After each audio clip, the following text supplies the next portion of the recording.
Buon pomeriggio e ben ritrovati a questo nuovo appuntamento online dedicato agli edifici riqualificati a bassissimo consumo energetico. In questa sorta di tour virtuale che abbiamo dedicato e abbiamo percorso tra le province del nord Italia, oggi concludiamo, almeno per questa prima parte dell'anno, il nostro viaggio a Verona e lo facciamo con l'ingegner Roberto Cagliari, che vedete già collegato e che saluto. Buon pomeriggio Roberto. Grazie, buon pomeriggio a te e ai partecipanti. E proprio con l'ingegnere andremo a vedere una riqualificazione di un edificio che non è stata solamente una riqualificazione energetica, ma è stata anche una riqualificazione sismica. Edificio poi che è stato certificato Casa Clima R. Prima però di lasciare la parola all'ingegnere, voglio solo ricordarvi che tra qualche giorno riceverete una mail con un link dal quale potrete andare a scaricare le slide che avete visto oggi, che vedrete oggi. E poi ricordo anche che nel menu a tendina alla vostra destra, alla sezione domande, voi potrete rivolgere, scrivere le domande, i quesiti, i dubbi che avete durante naturalmente la relazione sui contenuti che vi verranno proposti, domande che poi io andrò a girare all'ingegner Cagliari. Ora, detto appunto queste piccole nozioni, informazioni di carattere meramente pratico, io lascerei direttamente la parola a Roberto. Prego Roberto. Grazie Lara, buon pomeriggio a tutti quanti. Cercherò in questo tempo che gentilmente Edicom mi ha messo a disposizione per illustrare un caso un po' particolare, nel senso che come studio ci siamo trovati di fronte a una situazione inizialmente valutata e ragionata in una direzione e poi gioco forza, ma questo penso che capiterà a molti di voi, doverla riadattare e aggiustare in base alla situazione che effettivamente si va a evolvere in cantiere. Si tratta di una riqualificazione di un edificio in zona Verona, in una zona collinare di Verona, che aveva una particolarità, nel senso che il committente lo aveva acquistato da poco, aveva intenzione di spostare la sua residenza in questa collocazione, quindi ci ha coinvolti per quanto riguarda la sistemazione sostanzialmente dell'edificio. L'edificio è rivolto, come vedete dalla piantina, verso nord, diciamo la faccia principale, quindi anche questo non era ottimale, ma ovviamente questa è la situazione, nulla si poteva fare, e soprattutto non si trattava di un edificio isolato, ma di un edificio adiacente ad un altro, quindi creava una sorta di fabbricato di con multi proprietà, non multiproprietà nel senso di edificio vacanza, ma edificio proprio di abitazione. Altra particolarità, e anche questa ovviamente ci ha dovuto far ragionare in un certo modo negli interventi, come vedete ci sono delle zone con muratura a sasso a vista e quindi era impensabile fare qualsiasi intervento che andasse a modificare quello che è l'aspetto estetico dell'edificio. Vi ho riportato qua alcuni dati principali, sono circa 150 metri quadri di superficie lorda abitativa e in circa 520 metri cubi. La prima diciamo, proposta che è stata fatta al cliente è stata quella di dire ok, lavoriamo sulla ristrutturazione, quindi sulla sistemazione di questo oggetto, questo immobile, ma portiamolo in casa Clima R. Il cliente ha seguito di buon grado questa, ovviamente dopo averlo spiegato, sapete benissimo anche voi quanto è difficile convincere certe volte il cliente, ma una volta spiegato bene qual è il motivo per cui una certificazione di questo genere è una garanzia per il committente stesso e anche poi una qualità aggiunta all'edificio nel caso in cui in un secondo momento volesse modificare la sua residenza e quindi metterlo in vendita, voi sapete che l'edificio mantiene un pregio decisamente differente. da analizzare che l'edificio è molto compatto e con una dimensione molto ridotta. Vi ho parlato di 150 metri quadri su 2 livelli, quindi voi capite gli spazi su cui si poteva lavorare erano molto limitati. In realtà non veniva neanche richiesta tanta ridistribuzione dal punto di vista architettonico, una risistemazione della distribuzione al piano terra, mentre sostanzialmente il piano primo rimaneva intatto. Ci si trovava in una situazione, come vedete dalle foto, abbastanza, diciamo, di primo acchito sembrava una cosa abbastanza tranquilla, quindi ci siamo concentrati subito nel proporre una riqualificazione energetica. Quindi una volta fatto capire al cliente l'importanza per lui di entrare in un processo di riqualificazione energetica certificato, ovviamente siamo andati ad analizzare tutta una serie di dettagli. E dal punto di vista, come dicevo, distributivo, nulla si è poi effettivamente modificato al piano primo, mentre al piano terra sostanzialmente questo ambiente è stato ridistribuito e la cucina è stata, diciamo, ridotta di dimensione e destinata ad un bagno ad utilizzo della zona giorno abbastanza importante, visto che c'era questa necessità altrimenti di avere un unico bagno di utilizzo. E poi, come vedete, ci sono delle zone di disimpegno, ripostigli e cose che erano, diciamo, inizialmente molto mal gestite. Vedete qua si intravede nella foto in basso a destra una scaletta di servizio che andava a portare a quello che all'inizio era un ripostiglio, sostanzialmente una specie, chiamiamolo così, di soppalco. Ecco, come vi dicevo prima, l'aspetto estetico esterno, quindi la conformazione e la consistenza dell'edificio, ha obbligato a pensare esclusivamente a un intervento dall'interno. Quindi sostanzialmente né dal punto di vista energetico, quindi di isolamento, si poteva agire dall'esterno e nemmeno con modifiche come aperture di finestre o quant'altro, per cui lo stato esistente sostanzialmente poteva essere modificato molto poco. Come vedete dallo stato di progetto ci siamo preoccupati ovviamente di lavorare dall'interno. Questo è già un estratto della tavola Casa Clima, dove potete vedere il tentativo, diciamo, quindi lo studio attento per dare una continuità all'isolamento e limitare e ridurre al massimo tutti quelli che sono i ponti termici dati soprattutto da intersezioni di muri di spina, da intersezioni con la pavimentazione, con la copertura, che poi andremo a vedere. Ci sono due situazioni differenti, una parte di copertura inclinata e una parte di sottotetto piano, diciamo di controsoffittatura, in realtà è una controsoffittatura un po' particolare, che comunque delimitava, vedete qua sulla destra, delimitava una parte non riscaldata dalla parte riscaldata. Quindi ovviamente abbiamo dovuto lavorare su situazioni completamente differenti dal punto di vista della soluzione tecnica da adottare. Qui in questa immagine un po' più ravvicinata vi do già un ulteriore vincolo che ci siamo trovati a dover gestire, gli spazi molto limitati.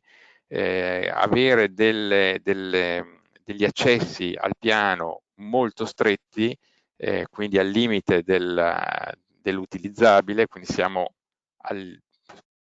al di sotto del metro, quindi intorno ai 95, un metro di questa scala, ha comportato lo studio molto attento di quelli che sono i materiali per portare una riqualificazione energetica dall'interno. Quindi noi abbiamo dovuto cercare assolutamente, questo è stato il primo impegno, quello di limitare al massimo gli spazi. Quindi siamo dovuti scendere poi alla fine a dei compromessi anche dal punto di vista della prestazione energetica del singolo elemento costruttivo, proprio perché da un lato si sarebbe voluto portare, diciamo, la riqualificazione energetica, quindi l'abbassamento della trasmittanza a valori molto più elevati, ma questo andava a cozzare contro poi la fruibilità degli spazi.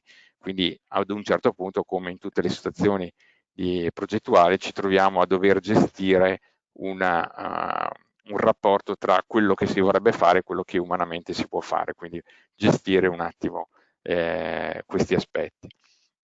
E dopo aver fatto questa progettazione, che voleva dire studiare i vari elementi, di cui poi guarderemo bene nel dettaglio, e definire una distribuzione a piano terra che era consona a quello che il committente sostanzialmente voleva, quindi una zona, come vedete nella parte sinistra, zona, adesso l'ingresso è al lato nord, ok? Quindi l'ingresso principale è questo, abbiamo quindi un piccolo disimpegno gestito poi con una zona cottura, cucina, soggiorno pranzo e poi un bagno con ovviamente il suo antibagno. Poi c'è il disimpegno che porta al piano superiore con una camera, una camera, sostanzialmente una camera singola, un ripostiglio che poi viene gestito a studiolo e il bagno di servizio del piano superiore.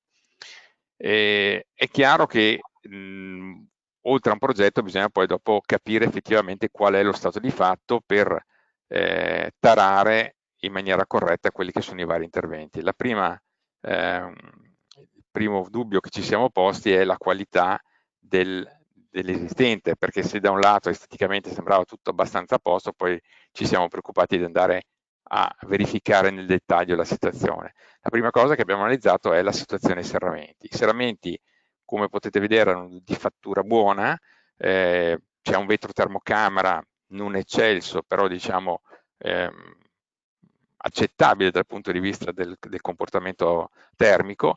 Quello che ci siamo resi immediatamente conto, queste sono immagini eseguite con termocamera, nemmeno con l'ausilio del Blaudor test, questo del Blaudor test è messo solo come idea, no? Per far capire quelli che possono essere gli spifferi. Qui avevamo chiaramente delle situazioni di sigillatura mancante, quindi delle infiltrazioni d'aria molto importanti.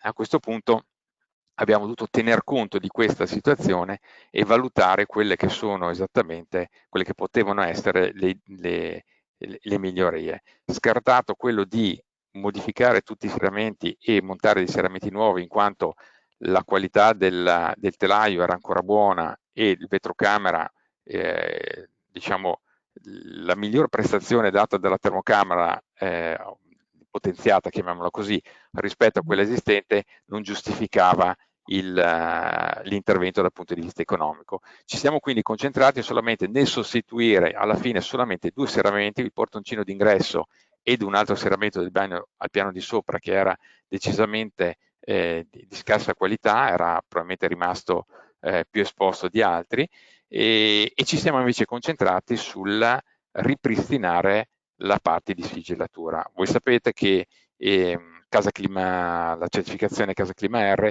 richiede anche una verifica di Blaudor test, che se sul nuovo siamo a 1,5 su edificio A e un 0,6 su edificio Gold, negli edifici di ristrutturazione possiamo arrivare al valore 3 e noi siamo riusciti a ottenere, con tutti i lavori che poi vedrete, un valore poco inferiore a 2, per cui diciamo un valore decisamente buono per quello che è la qualità dell'edificio, anche tenendo presente che non abbiamo potuto cambiare alcune cose che sicuramente avrebbero potuto migliorare ulteriormente l'edificio. Altra cosa era quella di analizzare lo stato di fatto. Cosa vuol dire? Valutare dal punto di vista la consistenza delle varie pavimentazioni per studiare cosa eventualmente tenere di pavimentazioni intermedie oppure no, e soprattutto vedere l'intonaco al lato interno per vedere se ci siamo accorti che c'erano degli spessori abbastanza importanti di intonaco di non eccelsa qualità, e volevamo capire se lavorando, siccome si parlava proprio di lavorare di centimetro, quasi da farmacista diciamo, se c'era la possibilità di recuperare in qualche posto, soprattutto nei corridoi, qualche spazio ulteriore per poter applicare un qualcosa in più di isolante. Purtroppo proprio nella fase di analisi ci siamo resi conto che quello che all'occhio sembrava tutto molto tranquillo non lo era. Qui forse non si vede benissimo l'immagine, ma forse anche sì, c'è un classico classica traccia di elettricista che è andata a scalfire in maniera importante la muratura per andare a portare sotto traccia dei passaggi di impianti. Qui si vede un intonaco di spessore molto elevato, qui siamo intorno ai 3-4 centimetri, scatolato completamente dalla parte sottostante.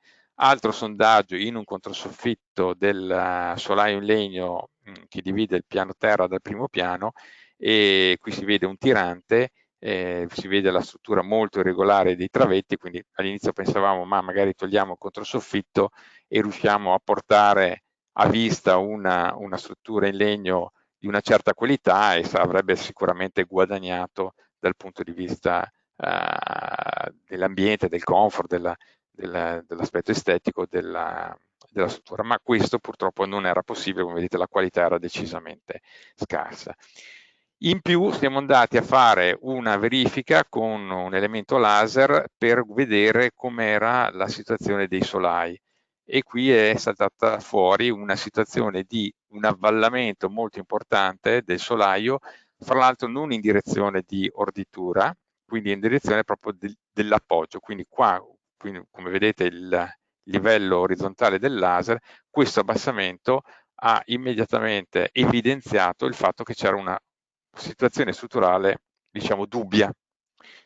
In un altro punto, dove c'era una scatolatura che nascondeva l'innesto della caldaia che era posizionata all'esterno verso il camino, ci siamo accorti, togliendo questo, che il travetto io gli idraulici li voglio tanto bene, ma quando mi fanno queste cose mi fanno un po' rabbrividire. Sostanzialmente hanno tagliato il travetto che prima arrivava come questo in appoggio, non hanno messo nessun puntello, nessun chiaveruolo, assolutamente niente, semplicemente hanno fatto passare la canna fumaria. Quindi sostanzialmente questo travetto stava su per Spirito Santo. A questo punto è chiaro che l'intervento, che doveva essere puramente energetico, ci ha costretto ad inserire una serie di interventi dal punto di vista del consolidamento strutturale. Quindi dal punto di vista del solaio è stato completamente svuotato, sono state tolte tutta la pavimentazione. Questo trave, che era quello che avevamo visto come abbassamento, era marcio, è stato sfilato, ne è stato rimesso. Come vedete qui c'è la chiave di aggancio alla muratura esterna, è stata riagganciata, quindi l'effetto tirante è stato rimesso perfettamente in funzione. E poi, andando in giro in vari punti a controllare, abbiamo visto situazioni marce oppure travetti che praticamente non appoggiavano più, quindi sono stati inseriti degli elementi in acciaio per portare il travetto ad appoggiare sulla muratura portante. Per fortuna tutti questi interventi erano verso murature interne, quindi diciamo non abbiamo aggiunto punti termici sostanzialmente dal punto di vista di questi elementi metallici. L'altra cosa, come vedete qui, abbiamo aggiunto questa putrella tassellata al muro per evitare lo sbandamento, che è servita a dare quell'appoggio che mancava del travetto tagliato dalla canna fumaria. Quindi questo è stato l'intervento dal punto di vista del solaio. Prima, diciamo, sorpresa la intendo sempre dal punto di vista del budget economico, perché ovviamente il cliente ha definito una certa disponibilità per fare l'intervento, e quindi è chiaro che non essendo i budget infiniti, quelli sono solo nelle telenovele sostanzialmente, ma nella realtà i budget sono finiti, quindi se ci sono degli imprevisti bisogna poi gestire e cercare di ricalibrare e spostare magari delle economie. Quindi da questo poi vi spiegherò alcune scelte. Altro punto, diciamo, non previsto in questi termini, qualcosa era stato previsto ma non in questi termini, era la inconsistenza muraria. L'inconsistenza muraria, cioè una volta tolto questo intonaco, abbiamo visto che la tessitura muraria era molto rimaneggiata, come vedete, con passaggi di impianti, con inserimenti di mattoni in qualsiasi modo, ma soprattutto la qualità era scarsa, in quanto questi ciottoli erano legati con una malta di calce decisamente povera. Quindi la situazione non era tranquilla. Tenete presente che non siamo in zona a sismicità elevatissima, ma comunque è una zona passati 3, diciamo, quindi comunque non da poco. L'edificio fa parte di un complesso più ampio, non potendo andare a intervenire sul restante parte perché era di altre proprietà, ci siamo preoccupati comunque di dare una solidità a quello che era la parte strutturale dell'edificio di nostra proprietà, ovvero del nostro committente. Vista la consistenza muraria, quindi i grossi vuoti che c'erano, i leganti abbastanza scarsi, abbiamo optato per una tecnica che è quella di placcaggio con reti e inserimento di connettori. Queste reti sono reti a base di basalto ed acciaio, hanno il vantaggio di poter gestire con una malta di calce idraulica strutturale, poter gestire una igrometria buona, quindi mantenere la permeabilità che ha la parete, mantenere anche quella, diciamo, non direi d'utilità, ma quasi, quindi non estrema rigidezza, che invece ha un intervento di rinforzo con malta cementizia. Quindi il poter lavorare con materiali da un lato anche naturali, ma soprattutto materiali che si sposano bene con lo storico, d'accordo? E l'abbiamo preferito proprio per questo motivo.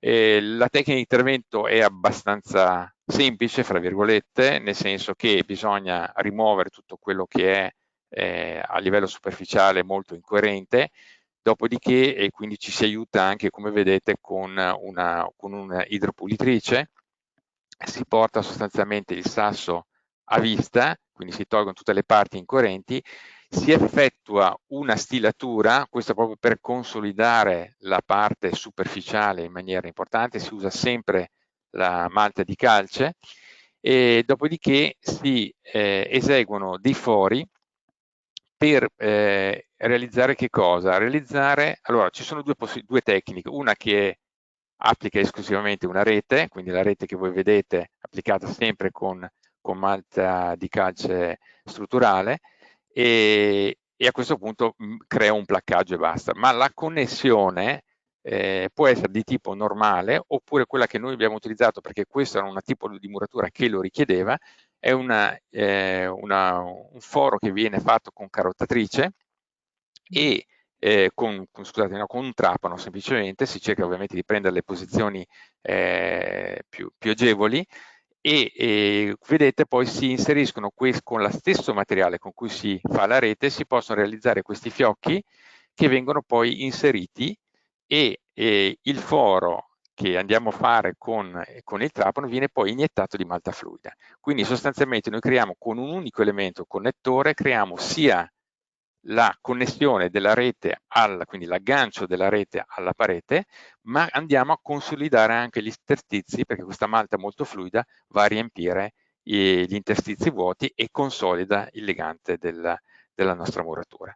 Dopodiché, quindi primo passaggio foro, si mette l'iniettore, poi si posa la rete, successivamente si apre il tappino e vedete, si apre il tappo e si inietta il fluido, quindi si consolida la muratura. Ora, il numero di connettori, il passo dei connettori, la dimensione, la profondità di infissione di questi connettori ovviamente vengono dimensionati in base alla consistenza, alla dimensione, alle sollecitazioni, a tutta una serie di parametri. Però la tecnologia è facilmente agibile da persona, diciamo, istruita, ma non di alta qualifica, quindi è una tecnica abbastanza agevole da realizzare. A questo punto noi avevamo chiuso quello che era... Allora, io ti interrompo un istante Sì. perché vorrei farti una domanda, Roberto, proprio sulla tecnica che avete utilizzato per andare a consolidare la muratura in pietra. Questa stessa tecnica è possibile utilizzarla anche nel caso in cui ci si trovi invece di fronte a un edificio con muratura con mattoni pieni? Oppure si Allora, una altri... parte della tecnica sì e un'altra Mm. parte della tecnica no. Allora, vi ho parlato di rete, ok? Quindi la rete e il rinzaffo, perché viene dato su con una pompa, con quella da intonaco sostanzialmente, e poi passato col frattazzo. Questa è una tecnica che si usa anche sulla muratura a mattoni pieni. Ovviamente Mhm. l'iniezione no, perché non abbiamo quei vuoti che abbiamo nella situazione della muratura in pietra. La muratura in pietra è generalmente molto più incoerente, è molto irregolare anche come conformazione perché non è una pietra squadrata, ma una pietra, come avete visto, ciotoli, quindi sono molto irregolari. A questo punto ci sono molti più vuoti, allora l'iniezione sì, mentre il connettore si realizza normalmente anche sui muratori in mattoni pieni, però un connettore di tipo diverso, un connettore magari in fibra o anche di questo tipo, ma non prevede l'iniezione sostanzialmente, ma solo l'ancoraggio della tecnica. Quindi sì, si può fare, sono ovviamente schedature, tipologie diverse, ma molto simili come intervento, sicuramente. Perfetto, grazie. Prego, prego. A questo punto noi abbiamo chiuso la parte, diciamo, di imprevisti in un certo senso e ci siamo poi riconcentrati relativamente all'intervento di riqualificazione energetica che era, diciamo, l'obiettivo primario.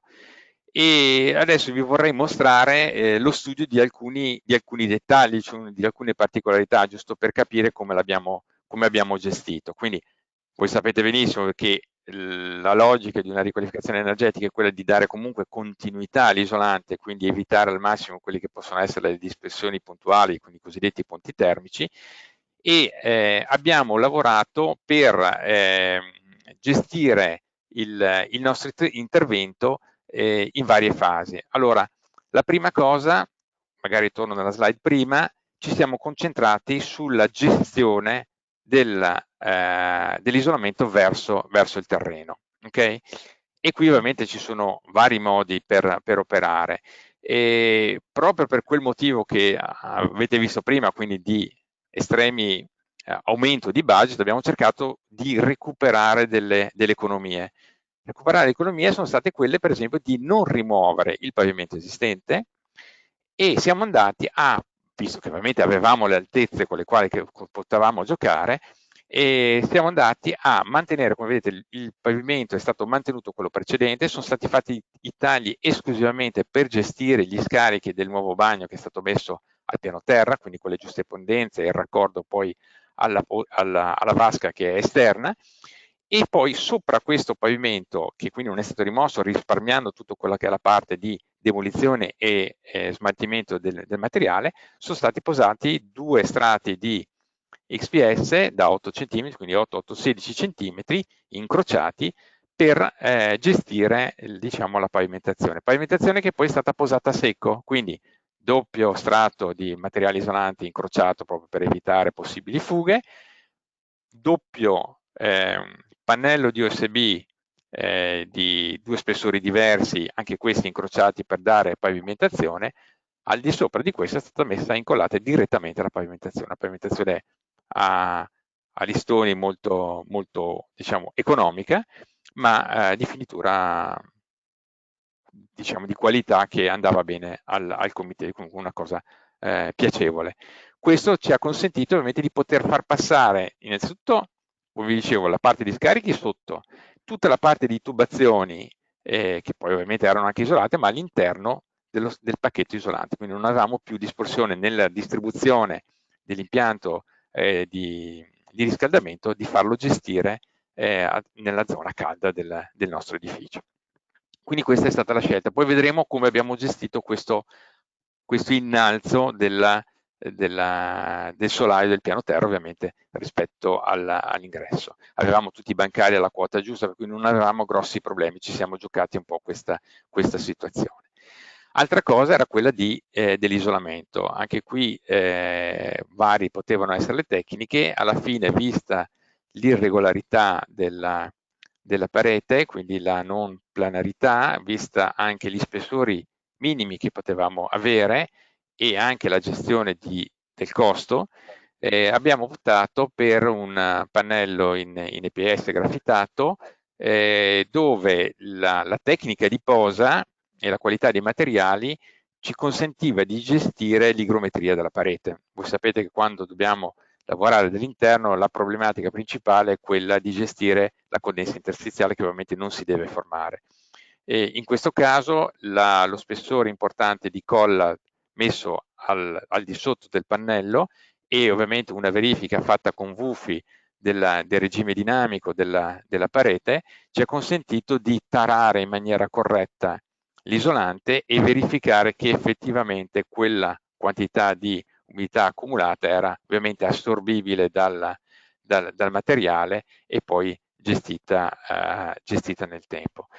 Abbiamo gestito gli spessori in maniera differente tra quelli verso l'esterno, okay, dove abbiamo lavorato con 10 cm di isolamento, sto riguardando, sì, 10 cm di isolamento perché abbiamo fatto varie simulazioni, alla fine l'abbiamo ottimizzato, quindi con 10 cm più il centimetro di colla nel lato interno, quindi nel lato retrostante, e la rasatura davanti, con 11 centimetri e mezzo circa, siamo riusciti a gestire. In alcuni punti, come avete visto, avevamo rimosso grossi spessori di intonaco precedente, siamo andati con un basso spessore, perché quella tecnica che avete visto prima è una tecnica che consente di andare su con spessori molto bassi, quindi con 2 cm, 2 cm e mezzo, contro i 5-6 cm di un placcaggio in calcestruzzo con rete elettrosaldata, dove dobbiamo andare almeno a 6 cm, quindi riuscivamo a risparmiare anche su questo, e alla fine abbiamo gestito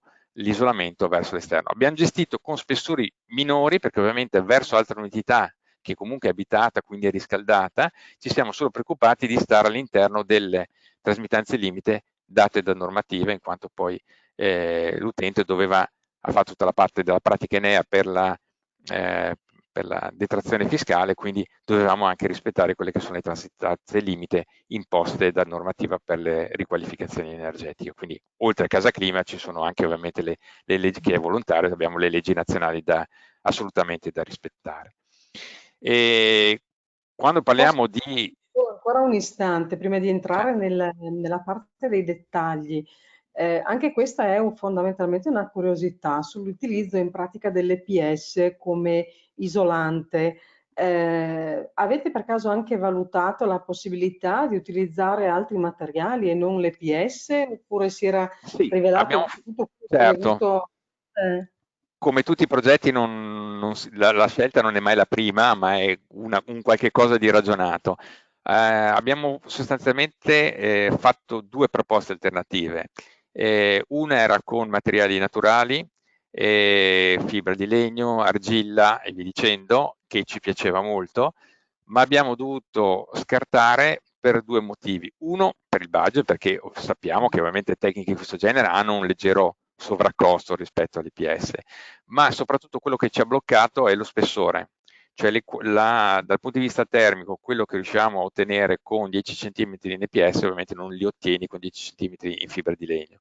Quindi avendo dei punti di passaggio molto molto limitati avremmo dovuto usare su quelli l'EPS e sugli altri, e allora a usare due materiali diversi non andava bene.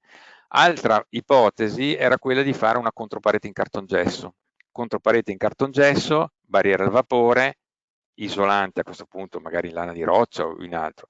E gli spessori più o meno eravamo lì, però la forte irregolarità delle pareti e sinceramente anche la difficoltà di movimento in cantiere, perché come avete visto ci sono le scale molto strette, quindi portare su dei pannelli in cartongesso al piano sopra non era molto semplice, le finestre piccole non si riuscivano a infilare attraverso delle finestre un pannello intero di cartongesso, ci ha fatto propendere poi per questa soluzione. Quindi sì, le idee abbiamo valutato varie ipotesi, però poi alla fine abbiamo dovuto scegliere questo, poi forse c'erano anche altre, però queste sono quelle che abbiamo no, ma ipotizzato. aspetta, una curiosità.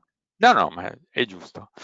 E l'altra cosa era, e questa è una cosa che ovviamente mi preme molto, essendo io poi, sì, sono consulente energetico, auditore e quant'altro, però vengo dal mondo dello strutturista, forse si sente anche nella mia esposizione, sono stato ovviamente attento a quelle che sono due situazioni diverse che devono essere gestite assolutamente in maniera differente.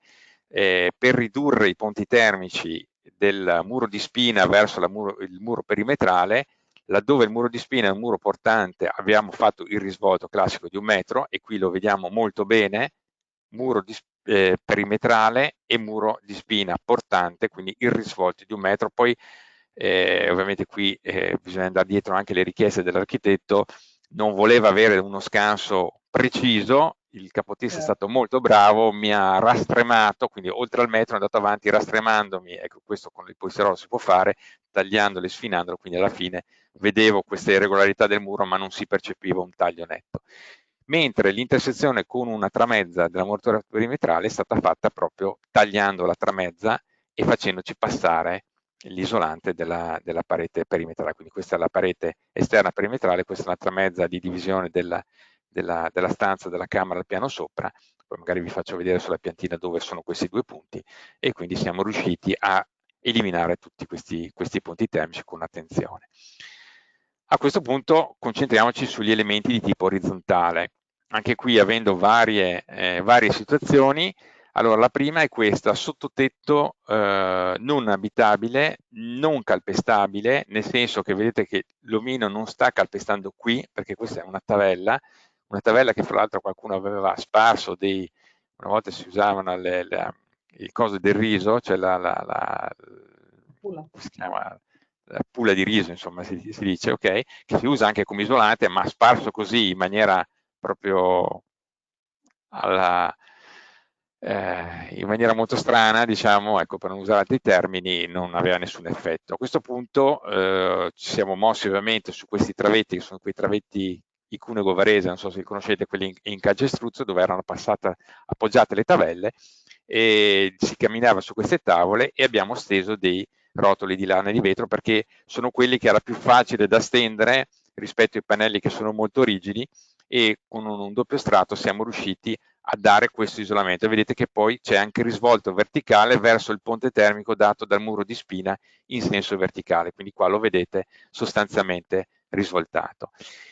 Per quanto riguarda questo pianerottolo, che dà verso un'altra unità, ma non, sì, era riscaldata, ma non avevamo la garanzia che l'appartamento, siccome era non sempre abitato, volevamo essere tranquilli, quindi l'abbiamo trattato come se fosse verso un ambiente non riscaldato.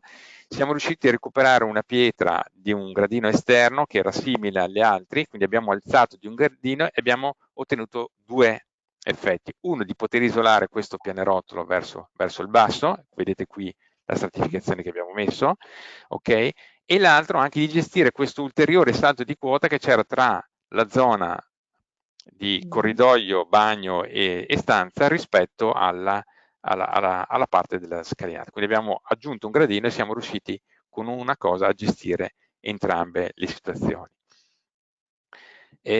Altra cosa è una gestione dell'isolamento di questo lato, forse c'è una foto, adesso non me lo ricordo. Nella parte invece inclinata, questi sono tutti isolamenti dall'esterno, ok? Quindi problemi di condensa non ne avevamo, avevo detto prima che gestivamo in maniera dinamica, quindi con WUFI abbiamo verificato la situazione delle pareti. C'è rimasto questa, qui è un sottotetto non riscaldato, quindi l'isolante è stato posizionato sopra, anche qui nessun problema. Rimaneva questa zona di copertura inclinata. Non c'era intenzione di rimuovere la copertura in quanto non c'erano infiltrazioni, avremmo dovuto, fra l'altro, per andare a lavorare lì, posizionare un'impalcatura volante con ponteggi, quindi una situazione anche difficile. Questa era la situazione pre-intervento. Abbiamo visto che i travetti e anche questa trave rompitratta principale non avevano nessuna qualità. Abbiamo lavorato con, ecco, in questo caso qui sì, con lana di roccia, quindi venendo in giù lana di roccia, telo, barriera al vapore, cartongesso. Qui poi è stato scatolato, questo è il profilo del trave in legno, l'abbiamo poi scatolato ovviamente col cartongesso, è sparito questo effetto estetico, però non c'era sostanzialmente alternativa. Vedete la lana di vetro messa al di sopra, questi sono gli elementi di fissaggio del cartongesso, qui poi è stato posato il telo, ovviamente bloccate tutti i fori fatti dal cartogessista messi con i sistemi di chiusura, e quindi abbiamo gestito in questa maniera.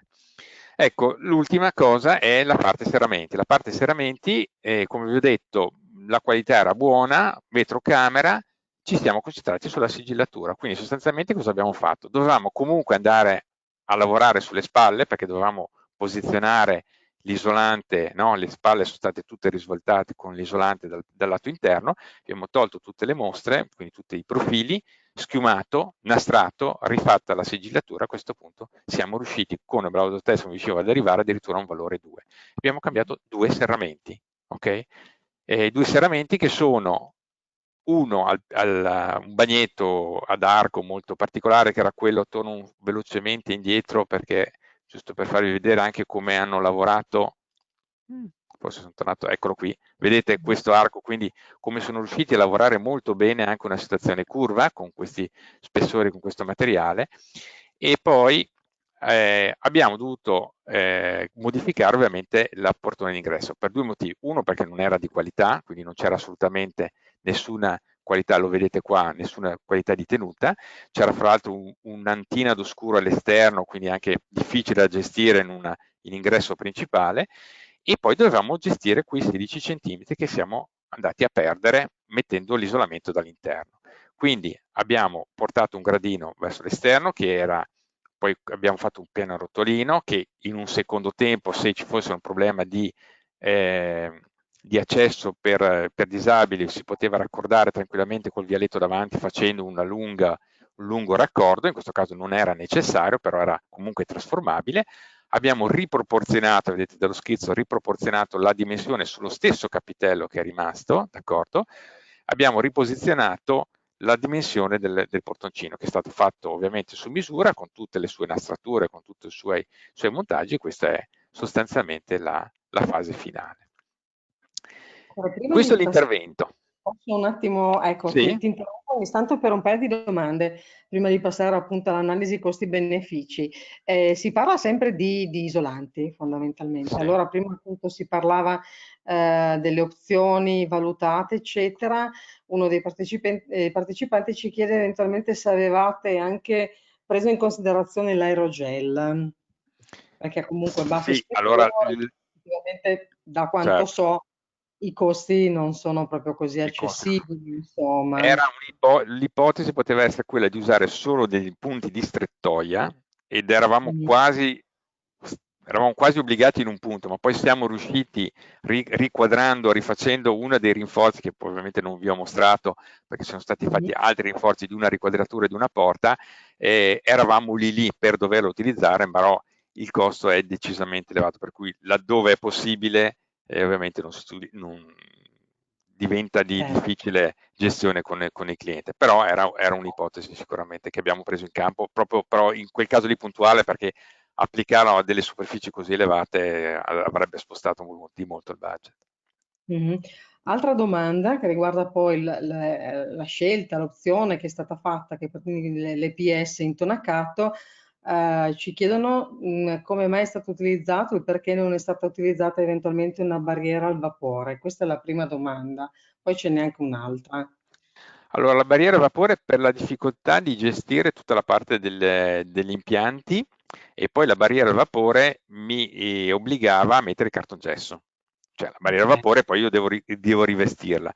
Come vi ho detto prima, movimentare le lastre di cartongesso all'interno di questo edificio era molto difficile. In più, con l'isolante NPS siamo riusciti ad andare dietro l'irregolarità del muro, quindi non perdere nessun centimetro, quindi al cliente andava bene l'irregolarità, quindi non era un discorso no, io voglio dei muri tirati a piombo perfetti. Lui sapeva che poi si poteva gestire questa irregolarità con il suo arredo abbastanza in maniera molto tranquilla. Allora, poi ci sono alcune domande sulla gestione dell'umidità all'interno di questi edifici riqualificati, ma magari le teniamo per la fine. Certo. Sempre sulla parte della persona appunto che ha fatto la domanda sull'EPS intonacato, ci chiedeva come sono state gestite eventualmente le tracce degli impianti, se sono state fatte eventualmente nella parte in cui si è isolato, insomma. Allora, la gestione della parte impianti siamo riusciti a gestirla a battiscopa sostanzialmente, siamo riusciti a gestire la distribuzione. Allora, noi non avevamo tanti impianti da rifare, ok? Noi avevamo, come avete visto, al piano terra la gestione dello scarico del bagno. Poi il riscaldamento è stato mantenuto quello esistente a radiatori, è stato modificato solo la posizione di un radiatore e sono stati messi, è stato fatto uno zoccolo in un'unica stanza dove le tubazioni passavano proprio dentro nel muro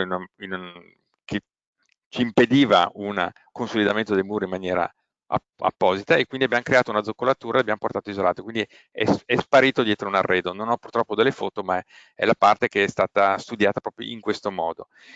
Il fatto di gestirlo con i radiatori, di non modificare l'impianto, ci ha consentito proprio di ottimizzare anche questa parte qui. Quindi al piano Ottimo. terra tutto dentro nel pavimento del piano terra, quindi nell'isolante in quei 16 centimetri laddove serviva. Sopra non è stato sostanzialmente, non abbiamo dovuto passare con degli impianti nuovi in posizioni particolari. Le altre domande le teniamo eventualmente alla fine, ok? Ok. E ho voluto aggiungere un paio di slide sul discorso analisi costi-benefici per far capire un po' ma soprattutto queste slide le avevo preparate una volta per un incontro con degli altri committenti, per far capire che se si progetta in un certo modo, senza voler ovviamente eccedere, cioè magari voler assolutamente arrivare in una casa clima a tutti i costi su un edificio che ha chiaramente delle difficoltà per arrivare lì, si possono fare degli interventi, secondo me, qualitativamente piacevoli, confortevoli dal punto di vista dei clienti, che poi è la cosa di importanza, con degli importi che non sono eccessivi, ovviamente tarando. Allora, ho fra l'altro voluto sfruttare il software di Procasa Clima, che tanti magari non conoscono sotto questo aspetto, che è quello la possibilità di inserire le varie varianti come costo e come oggetto. Quindi io parto dalla situazione, okay? In questo caso sono partito da pre-intervento, ho fatto un'analisi di quello che avevo, 418 kWh a metro quadro anno, quindi cosiddetta classe G, e poi man mano sono detto ok, adesso faccio l'isolamento delle pareti, dove arrivo, cosa mi costa, e questo è quello che vi faccio vedere in un paio di slide, ma molto rapidamente. La prima cosa è sostituzione di alcuni serramenti, quindi questi due, portoncino e questo serramento qua che vedete ad arco piccolo del bagnetto, d'accordo? Rimozione di tutti i telai, che comunque non ho messo in conto perché comunque li avrei dovuti fare ugualmente, ho messo in conto la sigillatura, la sfumatura, la sigillatura e la nastratura, ok? Questo è il lavoro, 4.300 di serramenti e 1.100 euro di lavoro. Isolamento pareti esterne. Ah, scusatemi, no, qui non c'era, ok. Isolamento pareti esterne, perché effettivamente non cambiava niente, perché dal punto di vista termico non cambiava. Isolamento delle sole pareti esterne ha un abbassamento importante di 100 kWh metro quadro anno, con un importo non molto elevato, perché non erano poi grosse superfici. Okay? Ho tenuto separato pareti esterne rispetto alle pareti interne. L'importo è uguale perché le superfici erano tante, vedete pochi watt, perché? Perché la dispersione verso il vicino non è elevata, nel senso che in tutte le nostre simulazioni noi consideriamo comunque dall'altra parte un ambiente che non è riscaldato come il nostro, però comunque quindi la modifica di dispersione è molto bassa, quindi l'importo uno direbbe beh, a questo punto non ha senso, devo farlo perché devo comunque dargli un comfort e comunque devo rispettare le trasmittanze e i limiti della normativa. Isolamento contro il soffitto e del tetto, quindi tutto quello che è verso l'alto, d'accordo? Con la fortuna, per fortuna, di avere di questi sottotetti che attraverso una botola erano accessibili, poi la botola ovviamente l'abbiamo sigillata e messa una guarnizione, e abbiamo potuto sostanzialmente estendere del materiale, quindi il costo è pochissimo lavoro e estesura di materiale, quindi nessuna grossa lavorazione. Però come vedete abbiamo dimezzato i kilowattora. Isolamento del piano terra, anche qui abbiamo ridotto di molto la dispersione, anche se generalmente la dispersione verso il terreno non è molto elevata, ma qui la superficie era importante rispetto al resto dell'edificio, e anche qui vedete l'importo non era molto elevato. Ultima cosa che purtroppo non è stata fatta, e qui ho fatto una battaglia con il committente, ma non siamo riusciti a convincerlo, perché ovviamente aveva ormai già sforato di tutto il resto del budget, voi capite che gli altri sono dei costi molto, molto importanti, ma era giusto per capire, questa è una qualità, adesso lui è in collina, per cui non è un problema di qualità dell'aria, la possibilità di aprire, fra l'altro una zona molto ventilata, per cui la gestione anche dei surriscaldamenti piuttosto che sono abbastanza semplici. Mi piace la ventilazione perché mi dà una qualità sempre garantita, gestita ovviamente, per cui secondo me con 2 posizioni era stato fatto anche un progetto puntiformi e l'importo era più o meno questo, quindi con pochissima canalizzazione, ma con qualche canalizzazione, ma che si poteva gestire nei controsoffitti, si poteva assolutamente fare. Quindi si sarebbe arrivato a 57. Quindi voi vedete che da 418 a 37 il tutto con, e qui vi rapporto i costi e benefici che il software consente di gestire, quindi vedete qua in basso il grafico delle varie situazioni, con circa 24.000 euro di soli costi di isolamento, non stiamo parlando del lavoro, ok, in generale, ma solo i costi dovuti a quell'intervento di riqualificazione. Poi tutti gli altri che comunque si dovevano fare ovviamente sono tenuti all'esterno di questo valore. Quindi l'intervento, secondo me, dal punto di vista dell'evento e della richiesta del committente è un valore sicuramente aggiunto che vale la pena di cosa. E per chiudere, volevo farvi vedere questo, il prima era questo, il dopo è questo, quindi sostanzialmente noi non abbiamo esteticamente non abbiamo modificato niente, non abbiamo fatto niente, se uno lo guarda da fuori e dice ma questi cosa hanno lavorato, non hanno fatto niente. Cos'è cambiato? È cambiato che da 418 abbiamo portato a 37, ovvero diciamo la togliamo quella che loro non hanno fatto a 54, quindi una bella classe C, quasi B diciamo, non è un edificio a bassissimo consumo energetico, ma voi capite che il rapporto costo-beneficio direi che è importante e la targhettina sinceramente non è da poco, nel senso che è una garanzia per il cliente di qualità, perché ovviamente voi sapete ci sono gli audit, ci sono i controlli da parte dell'agenzia e da parte degli auditori, per cui è un qualche cosa e effettivamente la qualità interna c'è insomma il cliente è molto contento diciamo, dell'effetto finale. Ecco, quindi a questo punto io avrei chiuso, vi ho messo un patch di un po' di immagini del nostro cantiere che per me danno un po' il senso, no? Quindi riqualificazione energetica, rinforzo, mantenimento diciamo dell'aspetto estetico che comunque, ecco, l'edificio, la parte è solo questa, quindi voi capite che noi dovevamo mantenere l'unicum con quella del suo vicino. Allora, facciamo un po' di domande. Allora, un partecipante aveva anticipato poi quello che tu hai fatto vedere, cioè chiedeva, ma per la gestione dell'umidità avete pensato alla ventilazione meccanica? Sì, è stato Sì, pensato, però poi sì. appunto per ovvie ragioni non è stata poi installata. Sempre per la gestione dell'umidità e sul tema cappotto interno, e sempre naturalmente per quanto riguarda la scelta dei materiali, una lastra in calciosilicato forse avrebbe potuto risolvere qualche problema in più.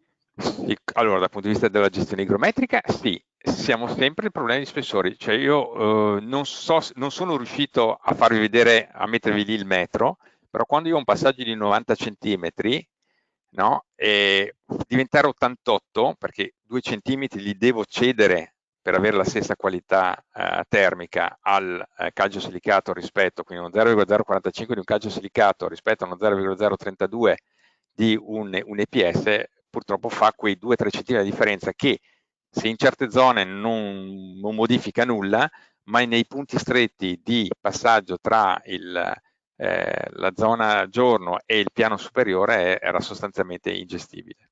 Purtroppo era ingestibile. Poi un'altra domanda, tu a un certo punto hai fatto vedere appunto quando si stava isolando e quando stava isolando appunto l'edificio avete fatto un taglio di 1,5 metri, vero? Se non mi Sì. sbaglio. Ecco, allora una domanda che è arrivata chiede come è stato gestito poi la questione acustica fondamentalmente, Allora, avendo... lì era, ok, allora dal punto di vista acustico, qui stiamo parlando di un'unità abitativa al nostro interno e il cliente era conscio di questa situazione, è stato avvisato come per esempio un altro problema acustico che ci siamo posti è il solare che voi avete visto rinforzato è rimasto così, cioè travi in legno portate a nudo, messo il tavolone, avete visto dei tavoloni molto grossi, ok, quindi da 3 centimetri, sopra questi sono andati direttamente con la pavimentazione. Perché? Perché non c'era spessore, non c'erano spazi a quel punto lì da poter gestire. È un altro motivo per cui non ci sono impianti lì che passavano, quindi noi abbiamo portato tutto perimetralmente, quello che doveva essere portato in più rispetto a quello che c'era, e quindi dal punto di vista acustico al suo interno il cliente ha fatto una scelta costo-beneficio sostanzialmente. Altra domanda, torniamo un attimo sempre sugli impianti. Allora, tu hai detto che al piano superiore è stato mantenuto in pratica, sono stati mantenuti i radiatori. Sì. Al piano invece, a livello terra, avete fatto, No, ricordo, no, è rimasto tutto l'impianto a radiatore. ok, anche L'impianto a radiatore è rimasto per due motivi. Uno, anche economico, perché ovviamente i radiatori c'erano già, si trattava solo di sistemare quelle distribuzioni che non erano più di qualità e sostituire quindi pochi tratti di tubazione, e quindi da un punto di vista economico, ma in realtà la scelta è stata anche data dal fatto che lavorando con l'interno, quindi lavorando con un isolamento dall'interno, noi abbiamo un edificio che è molto più, risponde in maniera molto più diretta, ok? mm, Quindi non c'è più nulla, purtroppo o per fortuna, perché ovviamente hai due lati, no? Hai due aspetti, che faccia mm, da effetto volano. Quindi un radiatore è sicuramente ideale rispetto a un radiante a pavimento, per quanto slim, per quanto diciamo, le nuove tecniche consentono di avere elementi poco inerziali, comunque hanno un'inerzia che è superiore a quella di un radiatore. erano delle domande che erano arrivate, infatti, che quando si era visto il pacchetto in pratica di isolamento del solaio controterra, andare a utilizzare magari un sistema a pavimento anch'esso isolato, magari poteva appunto portare qualche plus in più, se si vuole, dal Certo. punto di vista. Però effettivamente hai spiegato bene anche il perché non è stata fatta questa scelta, insomma. Ecco. Poi un'altra domanda, ma questa eventualmente te la girerò forse anche direttamente a te, perché mi chiedono qual è la ditta che ha fatto il consolidamento con la rete, probabilmente della zona. Mm. Allora, il Mm. consolidamento della rete, allora, ditta del materiale ovviamente è una ditta, no? Quindi è un problema qua.